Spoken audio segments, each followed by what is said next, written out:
Your Money Replay from Money FM 89.3. Influence with Michelle Martin on Your Money, only on Money FM 89.3. It is the year's biggest pop culture event. I am talking about Singapore Comic Con. It's happening in December right here in Singapore. Over a couple of days, you'll be able to celebrate Batman's 80th anniversary. Legendary Batman artist Greg Capullo, Andy Kubert will be in town for a superfan meet and greet. So lots of panel discussions, lots of Q&As, lots of limited edition prints as well for those of you out there who collect comics. I know you. I used to live next to one. My little brother. Oh my gosh, you should see his room overflowing with comics. Brighton Yap joining me now to talk about, well, the money involved in the collection. He's been collecting since the age of 9. Is that right, Brighton? Yes, actually I've been collecting since the age of 9 from my grandfather's home. You know, he has a living room full of comics that he used to buy those in 1965 onwards.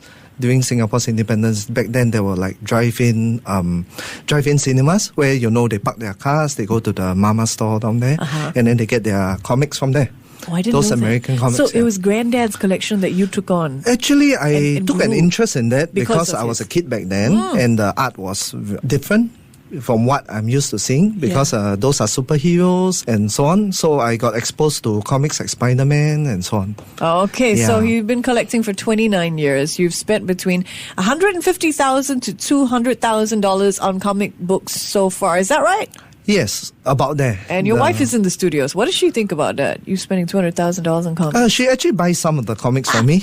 Yeah, in fact, I think a few years back she bought for me X-Men 1, which was about $4,000. Wow. Yeah, that is like the first appearance of the X-Men. The first time X-Men actually appeared on any media in any form.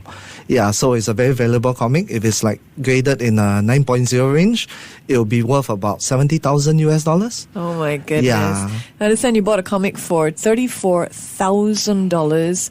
And those the value are of that, US $34,000, and it's gained 3 times its value. What is that comic? And okay, right now X-Men #1 is like, okay, they start with like every comic has a number. Yep. So that's like a subscription number where they start it off. So when Stanley like wrote these comics, he pitched it to artists, and artists will draw them, and after that they'll have the story and so on, and then after that they'll publish it. So you have a copy of that was X-Men #1. That's like in 1963. wow. Yeah, it's What's the value over now? a 50-year-old comic book already. My book is worth about $12,000. It's a 5.0 grade. $12,000. Yeah. Okay, so which is the one that cost $34,000 to buy, and it's now worth $125,000? Okay, the one that I wanted to buy was in the San Diego Comic Con in 2015. So you didn't buy it? There. You didn't buy it? No, I did not buy that. That's the one that actually I regretted not buying. But I have since gotten a few copies of that book because of that regret. So I have gotten 3 copies of that book at lower grades. Right. Yeah, they have grading sort of process on a grade of 1 to 10, 10 being the highest. So if you have a book that is graded like 9.6, that's the highest known book like valued. Right. So that is sold for $1.6 million. That is Amazing Fantasy 15, which is the first appearance of Spider-Man. Spider-Man is one of the most I'm going to dig through my popular. brother's collection, Daniel. I'm sure he's got a comic there that's worth something. Yes. I mean, if he wants to let me have a look at it. Oh my. Yeah. That's I nice. can I'll actually sneak help you out. in, and then you can help me. Yeah. Tell me what I should pilfer. Just kidding, Dan. Okay, so you have Edge of Spider-Verse #2. You bought it for $200. Yes. The book's been graded 9.8, so quite high up. How much is that worth now? Okay, that is a Greatland variant, which is a special edition of that book. Yeah. Okay, Age of Spider-Verse 2 itself is a very popular book because that's like the first appearance of Gwen Stacy as Spider-Woman and so on. So that book was already highly sought after, but I wanted the Greatland variant, which is like print run of 25 to 1, which is like for every 25 copies of the normal book, you'll get 1 copy of that book. So I wanted that book in a really high grade. So I had to pay like $200. Back then, $200, people would be like thinking, oh, this is very expensive. When was you know? back because, then, the 80s? Because Age of Spider-Verse 2 is a modern comic book. It's like 3 years ago. 3 years? Okay. 3 to 4 years And ago. it's since appreciated to $2,000. Yes, That's a because good collectors investment. really want them. It's sort of something where, because when you collect comic books, you want to know everything about the industry and so on. So I decided to just buy many copies of this book. I Okay. have a lot of Normal Age of Spider-Verse #2. How do you determine if a comic is going to be a good investment? Good investment. Yeah. Basically, you really need to know what you're getting into, because you really need to know all these superheroes and so on. If you're not into that, I would advise actually not getting into it.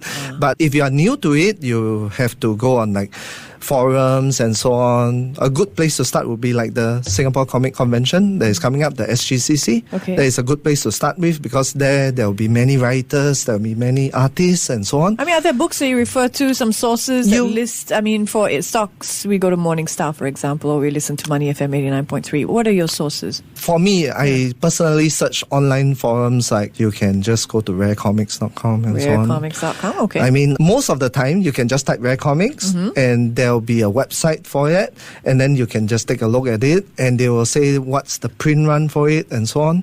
A print run is very important because, for example, the publisher decided to only print 10,000 copies of this book, which is a very low number because normally people print like 200,000, 300,000. People buy them all, by the way. So if it's like a 10,000 print run and it's a new series Yeah. with potentially new characters, like the last known one that was really hot was The Okay. Walking Dead. Walking Dead actually appeared as comics first. Before it was a TV series? Yes, so it came out as Walking Dead #1. They didn't expect it to do well. Yeah. So back then it was like only 7,500 copies being produced, being printed. So you only have like 7,500 copies, and out of that, they had this black label variant and the white label variant. So the black label variant only has like half that number, which is like 3,800 plus, and the white variant has another 3,800 plus. Okay, so look at the print run. Yeah. And typically print runs range between about 10,000 now? Anything? Print runs are normally not about 10,000. Oh, so 10,000 but is rare. yeah, it's rare. Okay, because great. it shows that the publisher is not really confident in the book, so they decided to just have a test print run. So if you are talking about like popular books like Amazing Spider-Man and so on, they'll have print runs of like 200,000 to 500,000. Established fan base. Yes, those are the established books. We also purchased a copy of Amazing Fantasy 15 at the 2015 San Diego Comic Convention. So you can pick up great buys at these conventions. Yes, I didn't you know can. That. You picked that up. How much did that cost? That cost $17,000. Wow. Yep, it's now worth about 30,000. But that book is very highly sought after because it's the first appearance of I'm Spider-Man. just trying to do my math. So in 4 years, it's gone up from 17,000. Yeah, it's almost to- doubled its value. That's tremendous. Yeah. When do you know it's a good time to sell then? It really depends. As long as it appreciates in value, you can already sell it, of course. There's no guarantee it will keep going up in value, of course, because this is like, as long as someone wants to buy it, you can sell it. If nobody wants to buy it, you can sell it too. It's like, so if you see the value of it going up, you can check prices on eBay. eBay is a good place to start. You can just search Amazing Fantasy 15 on it, and then you can just see, okay, what's the price history? Because they have like sold items and so on. Good tip, that one. Yeah, correct. So Is there something from your personal collection you will never sell, no matter how much someone offers you, like they gave you $1 million? I think that would be my copy of Amazing Fantasy 15. Are you kidding? I mean, I have 3 copies already. I'm intending to acquire more actually because I really love Spider-Man. I'm a lifelong Spider-Man fan. Okay. I have the entire series from, like the first copy all the way to the 700 copy. And now, of course, there are Do you others. read these, or do you keep them, in their covers? And To be honest, I no longer read comic books already. I mean, I do not have the time to because I run my businesses. So I like to read in my spare time, but right now I'm not really reading them. For collectors, right? Do you have to keep them airtight, never touched, or can you read them? You have to put them in a poly bag and also with a backing board, and you have to seal it tight. Yeah, I've always wondered about that, because I would never be and able to not preferably read if you have something. air conditioning, you should switch your aircon 24 hours a day. I mean, Is that how that's you not good keep- on your bill, but Do you keep your comics in an air-conditioned room? yes. 24 hours? 24 hours. I do not switch it off. That is pretty special. Treatment. Yeah. Okay. Because you do not want your books to degrade. Listen, Comic Con 2019 happening on the 7th and 8th December. Brighton, what should I be looking out for? You can look out for Batman anniversary, 80th anniversary. There will be an artist, Mark Simpson, better known as Jock. So if you want to get an autograph and so on, you can go. There will also be like original art event, actually by my comics community. I'm part of a Singapore comics community also. They are doing an original art event where the original art collectors will be there displaying. Okay, original art is something that is one of a kind from comic books. Inspired by comic books. Let's say it's like Spider-Man #1. Okay. Right? So there'll be a comic cover. So the artist will be drawing this comic cover, and that will be one of a kind only, because that's his original artwork. Okay, So I'm from people Money collect that FM, too. so people can collect that, and does that go up in price? That goes up way more. It can be worth a few $100,000 to millions. Well, I'm coming, Yeah. and you're going to show me the good buys. Yeah. For Yeah, sure. so there'll be an exhibition down there. It'll be done by the Singapore comic community at SGCC also.